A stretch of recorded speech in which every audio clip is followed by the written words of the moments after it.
नमस्कार, बहुत बहुत स्वागत है आपका बुलेटिन में। मैं हूं आपके साथ राजश्री थवाई। तो चलिए बुलेटिन की शुरुआत करेंगे बड़ी और अहम खबर के साथ। तो कुछ ही देर में थम जाएगा चुनाव प्रचार। चौथे चरण के लिए चुनाव प्रचार थम जाएगा। ये बड़ी खबर हम आपको बता रहे हैं इस वक्त की। आज शाम 6 बजे चुनाव प्रचार थमेगा। 23 फरवरी को चौथे चरण के लिए वोटिंग होनी है।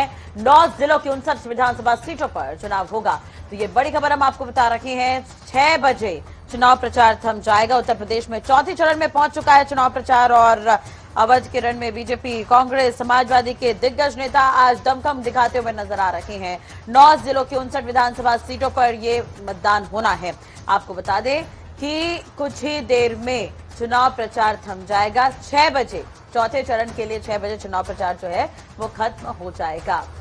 उसके बाद आचार संहिता लागू हो जाएगी। तो आज शाम 6 बजे थमेगा चुनाव प्रचार। ये बड़ी खबर हम आपको बता रहे हैं। यूपी चुनाव अब तीसरे चरण के मतदान के बाद चौथे चरण में पहुंच चुका है और दंगल में एक तरह से देखा जाए तो बीजेपी, कांग्रेस, समाजवादी पार्टी के तमाम दिग्गज जो नेता हैं वो नजर आ रहे हैं। तो तीसरे चरण का चुनाव खत्म होने के बाद अब चौथा चरण शुरू होने वाला है।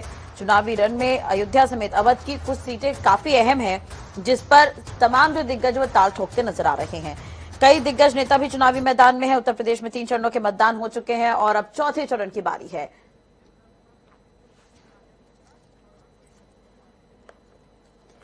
चलिए ग्राउंड जीरो पर क्या कुछ तैयारियां हैं। मतदान होना है 23 तारीख को। चुनाव प्रचार आज थम जाएगा कुछ ही देर में। ज्यादा जानकारी के लिए बात करेंगे। लखीमपुर से संवाददाता राजेश शुक्ला हमारे साथ जुड़े हुए हैं। हरदोई से मनोज तिवारी हमारे साथ जुड़े हुए हैं। सबसे पहले लखीमपुर का रुख कर लेते हैं। लखीमपुर में अभी क्या कुछ स्थिति है राजेश? क्या नाराजगी अभी भी बरकरार है? तमाम दिग्गज यहाँ पर पहुंच रहे हैं, योगी भी पहुंचे हुए थे। इसका कितना असर वहां पर देखने को मिल रहा है? जी बिल्कुल, राशि बताना चाहेंगे कि लखीमपुर में जो भाजपा और सपा पे ही दो ही प्रत्याशियों में बराबर टक्कर चल रही है। लखीमपुर की लगभग 8 विधानसभा सीटों पे से 3 विधानसभा सीटें ऐसी हैं जिसपे कि त्रिकोणीय मुकाबला है। बाकी की 5 लोकसभा जो विधानसभा सीटें हैं उनपे 2 पे 2 मुकाबला है। सपा और भाजपा में ही मुकाबला चल रहा है। जी चलिए, और अगर महत्वपूर्ण मुद्दों की बात करें तो राजेश इस पर भी आपसे जानकारी लेंगे। मनोज तिवारी हरदोई से हमारे साथ जुड़े हुए हैं। मनोज, किस तरह की स्थिति आप देख पा रहे हैं? नितिन अग्रवाल वहां से ताल ठोक रहे हैं और तमाम दिग्गज भी लगातार पहुंच रहे हैं और चुनाव प्रचार कर रहे हैं। चौथे चरण के लिए वोटिंग 23 तारीख को होनी है। इसे देखते हुए क्या कुछ समीकरण वहां पर नजर आ रहे हैं और तैयारी कितनी है? जी हाँ, बिल्कुल। देखिए, चौथे चरण का चुनाव हरदोई में 23 फरवरी को होना है और ऐसे में आज प्रचार का अंतिम दिन है। भारतीय जनता पार्टी, समाजवादी पार्टी, कांग्रेस और बहुजन समाज पार्टी के जो दिग्गज नेता थे उन्होंने यहाँ पर रैली की है। मुख्यमंत्री खुद यहाँ 2 जनसभाओं को संबोधित करके गए हैं। अखिलेश यादव ने भी एक सभा संबोधित की है और प्रियंका गांधी हरदोई में पहली बार इस विधानसभा चुनाव के दौरान आई है। उन्होंने एक जनसभा संबोधित की है। सतीश चंद्र मिश्रा और नकुल दुबे ने भी यहाँ पर जनसभा संबोधित की है। डिप्टी सीएम केशव प्रसाद मौर्य भी हरदोई आए हुए थे। तो कुल मिलाकर के सभी दलों ने अपनी पूरी ताकत यहाँ पर झोंक रखी है। और बात की जाए अगर इस समय की परिस्थितियों की, तो हरदोई में समाजवादी पार्टी एक सीट पर अपनी पूरी दमखम लगाए हुए है। बाकी सीटों पर कुछ प्रत्याशियों की जो स्थितियां हैं वो ठीक नहीं है। जो टिकट वितरण हुआ है उनमें भी असंतोष है। तो ऐसे मामलों में समाजवादी पार्टी का पलड़ा फिलहाल यहाँ पर कमजोर दिख रहा है। और बात की जाए बहुजन समाज पार्टी की, तो बहुजन समाज पार्टी 3 सीटों पर मजबूती के साथ लड़ रही है और एक सीट पर कांग्रेस भी अपना मजबूत दावा प्रस्तुत कर रही है। बिल्कुल ठीक कह रहे हैं आप। और पिछले बार के अगर चुनाव पर नजर डालें तो कहीं ना कहीं 51 सीटें बीजेपी लेकर चली गई थी। बाकी सीटों को बंटवारा हो गया था। 2 बसपा के पास भी पहुंचे थे, जिसमें जो विधायक जीते वो बीजेपी में शामिल हो गए। तो समीकरण बिगड़ सकते हैं। दूसरी तरफ अगर हम बात करें बांदा से, अरबाज खान भी हमारे साथ जुड़े हुए हैं। अरबाज, बांदा में किस तरह के चुनावी समीकरण नजर आ रहे हैं? क्या कुछ प्रमुख मुद्दे हैं? और वोटिंग 23 तारीख को होनी है। चुनाव प्रचार 6 बजे थम जाएगा। क्या कुछ देख पा रहे हैं आप वहां पर?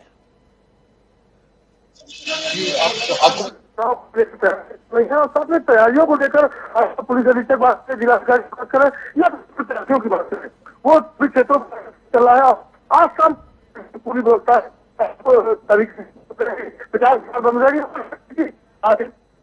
बिल्कुल बनी रहेगा। अरबाज, दोबारा आपके पास आने की कोशिश करेंगे। राजेश लगातार हमारे साथ जुड़े हुए हैं।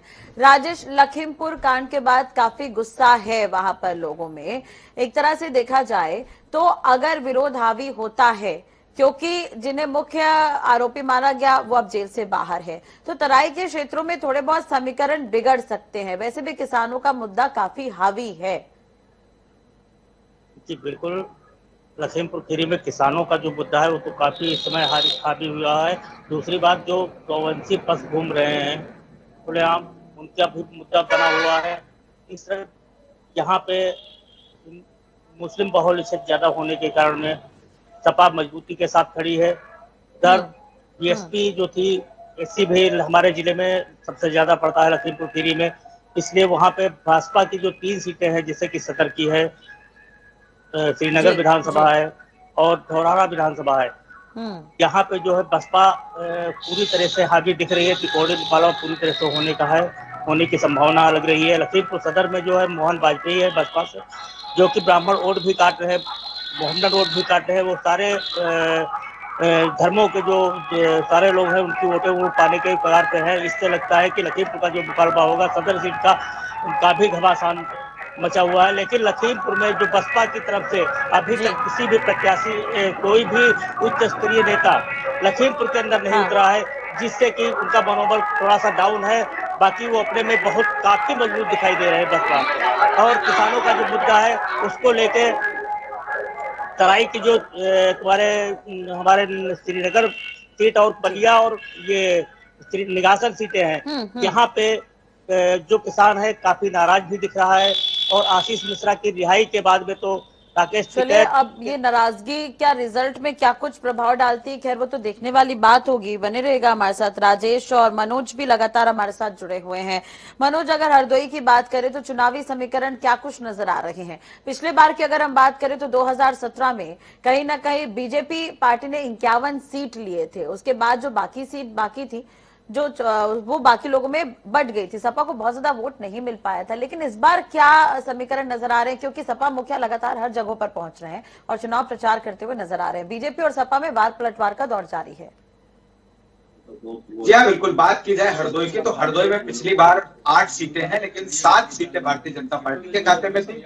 और जो वर्तमान समय में सदर विधायक है नितिन अग्रवाल, वो समाजवादी पार्टी के विधायक रहे, लेकिन अब भारतीय जनता पार्टी में शामिल है और भाजपा ने उनको टिकट भी दिया है। भारतीय जनता पार्टी लगातार दावा कर रही है कि हरदोई की 8 की 8 सीटें भारतीय जनता पार्टी अपने खाते में ले जाएगी। और समाजवादी पार्टी के सुप्रीमो अखिलेश यादव की बात की जाए तो अखिलेश यादव भी हरदोई में लगातार दौड़े कर चुके हैं। लगातार वो यहाँ पर आते रहे हैं, जनसभाओं को संबोधित किया। आज भी वो आए थे और 2 दिन पहले भी यहाँ उन्होंने जनसभाएं की हैं। अखिलेश यादव को लगता है कि हरदोई की सभी सीटें समाजवादी पार्टी जीत रही है। लेकिन अगर मौजूदा परिस्थितियों की बात की जाए तो हरदोई में सिर्फ शाहाबाद सीट पर जबरदस्त मुकाबला समाजवादी पार्टी का है। बाकी किसी भी अन्य सीट पर समाजवादी पार्टी का मुकाबला स्पष्ट रूप से सब भारतीय जनता पार्टी से नहीं लग रहा है।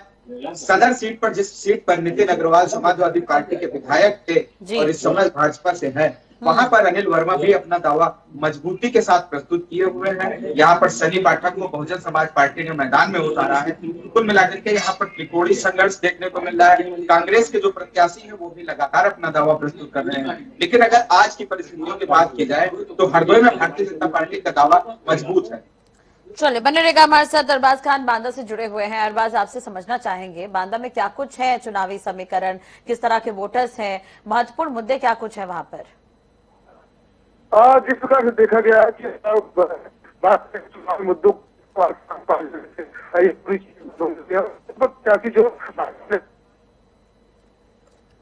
चलिए, शायद कुछ तकनीकी खराबी है, आवाज ठीक से नहीं पहुंच पा रही है। अरबाज, आपसे दोबारा बातचीत करने की कोशिश करेंगे। बहुत बहुत शुक्रिया राजेश तमाम जानकारी के लिए। मनोज, आपका भी बहुत बहुत शुक्रिया। अरबाज, आपका भी बहुत बहुत शुक्रिया तमाम जानकारी के लिए।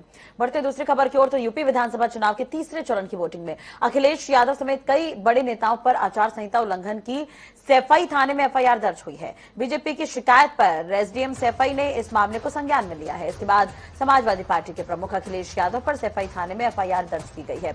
अखिलेश यादव पर सीआरपीसी की 130, 188 में एफआईआर दर्ज की गई है। इटावा का सैफई समाजवादी पार्टी का गढ़ है। सपा संरक्षक मुलायम सिंह यादव का परिवार सैफई के अभिनव प्राथमिक विद्यालय में वोटिंग करता है। समाजवादी पार्टी के मुखिया अखिलेश बीते रविवार पत्नी डिंपल यादव के साथ सैफई मतदान करने के लिए पहुंचे थे। इस दौरान विद्यालय के बाहर बड़ी संख्या में मीडिया कर्मी मौजूद थे। विपक्ष का आरोप है कि अखिलेश यादव ने आदर्श आचार संहिता का उल्लंघन किया है। विपक्ष का आरोप है कि मतदान करने के लिए जाते समय और वोटिंग करके लौटते समय अखिलेश यादव ने मीडिया से बात की थी। इसको सोशल मीडिया पर भी प्रचारित किया गया।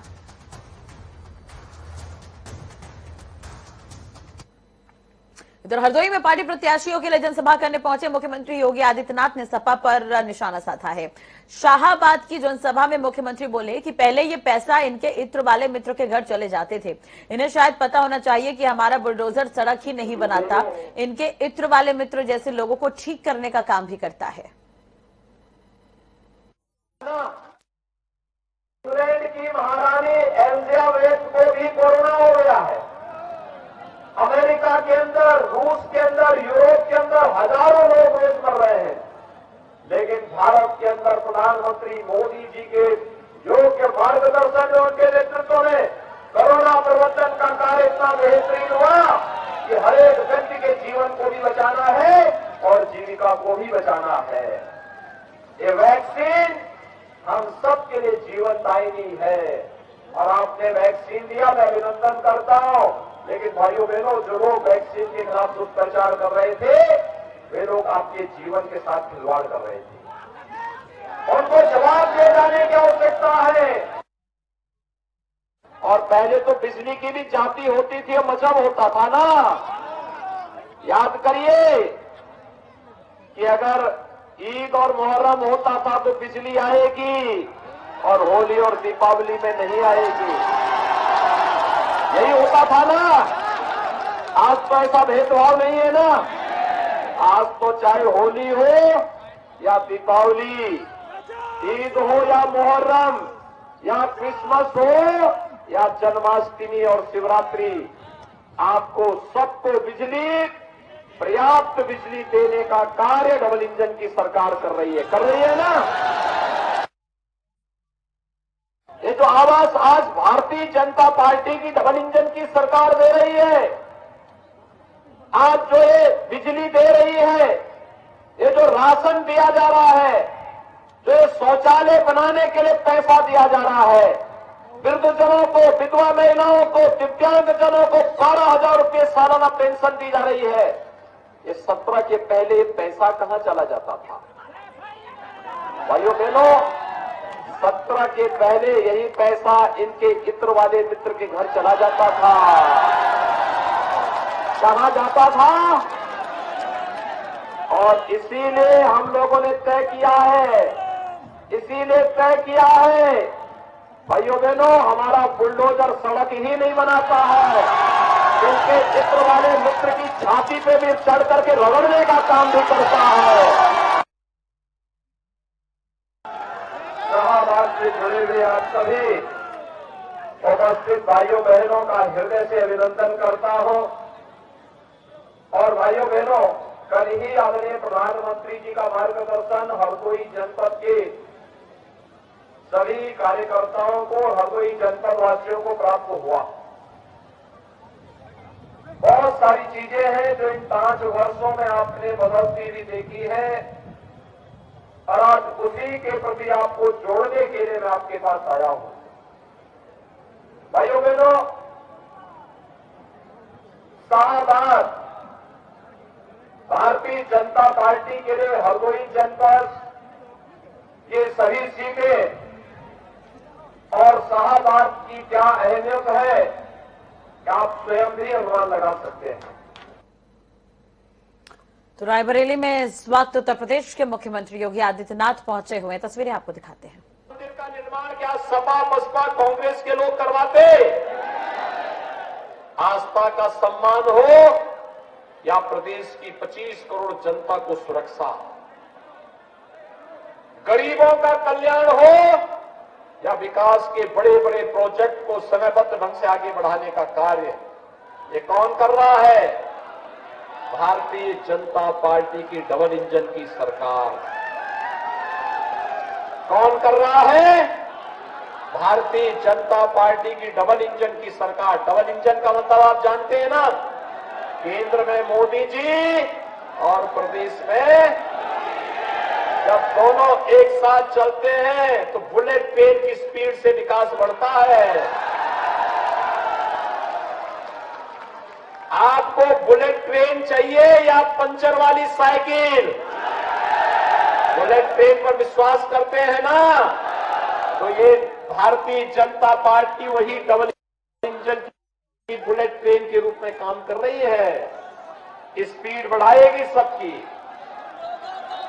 गरीबों के लिए अकेले रायबरेली जनपद में, भाइयों बहनों, आप देखेंगे कि अकेले रायबरेली जनपद में 81,700 किसानों का कर्ज माफ हुआ और 3,60,000 किसानों को प्रधानमंत्री किसान सम्मान निधि में 6,000 रुपए सालाना मिल रहा है। 50,000 गरीबों को रायबरेली जनपद में अब तक एक आवास मिल गया है और 95,000 वृद्धजनों को 12,000 रुपए सालाना पेंशन की सुविधा, 36,000 विधवा महिलाओं को 12,000 रुपए सालाना पेंशन की सुविधा और 12,000 दिव्यांगजनों को 12,000 रुपए सालाना पेंशन की सुविधा कोई दे रही है तो डबल इंजन की सरकार दे रही है। हमने तो कोई भेद नहीं किया। युवाओं की नौकरी में पारदर्शिता लेके आए। 1 करोड़ नौजवानों के लिए टैबलेट और स्मार्टफोन दे रहे हैं। आपके रायबरेली के भी कुछ नौजवानों को मिल गया है। हर स्नातक BA, BSc, BCom, BTech, B nursing, pharmacy, ITI, polytechnic, engineering या मेडिकल की पढ़ाई करने वाला हर नौजवान रायबरेली का जो भी होगा उसको टैबलेट और स्मार्टफोन मिलेगा। और भाइयों बहनों, इसका खर्चा मां बाप के ऊपर नहीं आएगा, ये भी सरकार उठाएगी। समाजवादी पार्टी ने शिकायत की है चुनाव आयोग में और हमने तय किया है अभी 1 करोड़ को दे रहे हैं, 10 मार्च के बाद 2 करोड़ नौजवानों को देंगे। और यही नहीं, हम लोग मंदिरों में जाते हैं, पुजारी मिलते हैं, गांव में वृद्ध बुजुर्ग पुजारी मिलते हैं, बुजुर्ग संत मिलते हैं। हमने तय किया है इनके कल्याण के लिए भी अब कार्य प्रारंभ करेंगे। एक बोर्ड गठित करेंगे, पुरोहित कल्याण बोर्ड का गठित होगा। हमारी सरकार ने तय किया है संस्कृत के हर विद्यालय में संस्कृत अध्यापकों की तैनाती की कार्रवाई हो चुकी है और हर विद्यालय में पढ़ने वाले उस छात्र के लिए एक स्पेशल स्कॉलरशिप देना भी संस्कृत के बच्चों के लिए करने जा रहे हैं। तो अवध की तरफ चौथा चरण बढ़ चुका है और प्रचार जोरों शोरों से चल रहा है। 6 बजे प्रचार थम जाएगा। योगी आदित्यनाथ यहां पर पहुंचे हुए हैं, सरकार की उपलब्धियां गिनाते हुए नजर आ रहे थे। बढ़ते हैं दूसरी खबरों की ओर, तो उत्तराखंड की बात कर लेते हैं, जहां पर एक बार फिर से मौसम का मिजाज बदलने जा रहा है। राजधानी देहरादून समेत कई जिलों में धूप खिली हुई है, लेकिन राजधानी देहरादून में कल से मौसम कुछ बदला हुआ नजर आएगा। मौसम विभाग के निदेशक विक्रम सिंह ने बताया कि लगभग सभी क्षेत्रों में पश्चिमी विक्षोभ का असर दिखाई देगा। इस दौरान गढ़वाल मंडल के उत्तरकाशी, टिहरी, रुद्रप्रयाग और चमोली जिलों में वर्षा हो सकती है। नमस्कार, मैं विक्रम सिंह, निदेशक मौसम केंद्र देहरादून से। उत्तराखंड के लिए मौसम की बात करें, आज 21 तारीख फरवरी की है और मौसम इस समय तो साफ ही चल रहा है। तापमान भी करीब सामान्य के आसपास है, चाहे अधिकतम है या न्यूनतम तापमान है, दोनों ही सामान्य के आसपास चल रहे हैं। लेकिन कल 22 तारीख से जो मौसम की एक्टिविटी है वो थोड़ी बदलेगी और आप देखेंगे कि जो एक पश्चिमी विक्षोभ है वो निकलेगा और उसका प्रभाव जो है उत्तराखंड में भी देखने को मिलेगा। तो 22 और 23 में आप ये कह सकते हैं कि जो है हल्की मध्यम तक की जो बारिश है वो प्रदेश में कुछ जगहों तक में देखने को मिलेगी, खासकर गढ़वाल रीजन और जो हमारे उत्तराखंड कुमाऊं रीजन के जो अंदर के डिस्ट्रिक्ट है उनमें। उत्तराखंड की राजनीति में सियासी हलचल तेज होने के साथ ही अब आरोप और प्रत्यारोप का दौर भी जारी है। जहां पूर्व मुख्यमंत्री हरीश रावत ने चुनाव से पहले दलित चेहरे को मुख्यमंत्री बनाने की बात कही थी, वहीं दूसरी तरफ अब अपने आप को मुख्यमंत्री का चेहरा बताते हुए बयानबाजी कर रहे हैं। अब सत्तारूढ़ बीजेपी ने इस बयान पर कांग्रेस को घेरने की कोशिश की है। प्रदेश प्रवक्ता नवीन ठाकुर ने कहा कि हरीश रावत अपने बयान पर कायम नहीं रहते। वहीं कांग्रेस प्रदेश अध्यक्ष गणेश गुंदियाल ने कहा कि इसका फैसला विधानमंडल के सदस्य करेंगे, सबकी सहमति जिस चेहरे को लेकर होगी उसे मुख्यमंत्री बनाया जाएगा। बात कर लेते हैं हल्द्वानी की, जहां पर गर्मी के दिनों में अक्सर जंगलों में आग लगने की खबर सामने आती है। हल्द्वानी में वन विभाग अब जंगल को बचाने की मुहिम में जुट गया है। पहले ही तैयारियां की जा रही है दावानाल से निपटने की, लेकिन अब फायर सीजन 15 फरवरी से शुरू हो चुका है और तराई पूर्व वन प्रभाग में फायर कंट्रोल रूम एक्शन में आ चुका है। यही नहीं, तराई पूर्वी वन प्रभाग जो है करीब 709 किलोमीटर की फायर लाइन यहां पर काटी जा चुकी है। ये 1249 पे जो है गुजरा है ये मतलब 1 2 3 4 5 ठीक है।